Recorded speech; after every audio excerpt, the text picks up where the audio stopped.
ඔය මිනිස්සුන්ට මෙච්චර දේවල් ගන්නවට පිස්සුද? අපේ දෙයක් වුණොත් කවුරුවත් එනවද? එන්නේ හෝකුන් එන්නේ. උඹ කට වහපන්.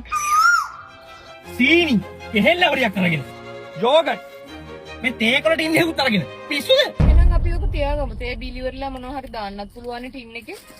ඕකුන්ගේ දුව බැන්දා. අපිට නිකමඩක් කිව්වද? මෙයා මේ 10 ගණන් වල බඩු අරන් එනවා. ඔව් පියතුමනි මගේ මගුලටත් ඕකුන් එන්නේ. හද? නේ බකට හබ.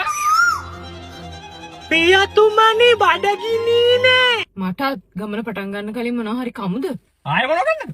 මේ යෝගට් තියන්නේ. මේ ටින් එක පස්සෙන් තියා. ටින් එක අපිට තියාගෙන තේකොළ විතර උණ්ඩ ගෙනියන්න දාගන්න. අනේ නෑ යන්ට ගෙනියන්න ගත්ත යෝගට් ටිකට පවුල ටික අපි පිටින් දීපන්. කියලා අරිනවා. මහත්තයා ඔය යෝගට් කපිසි කරන්නද? පුංචි මහත්තයා. ඔව් අනේ මට දෙන්න පුළුවන් දෝ. ගන්න ගන්න. ඔය මොකද කරන්නේ? මං දවස් ගානකින් මුකුත් කාලා නෑ මහත්තයා. කියන්න බෑ මනුස්සය බඩගින් ඉන්නේ කියලා. හිච්ච යෝගට් එකක් දියා.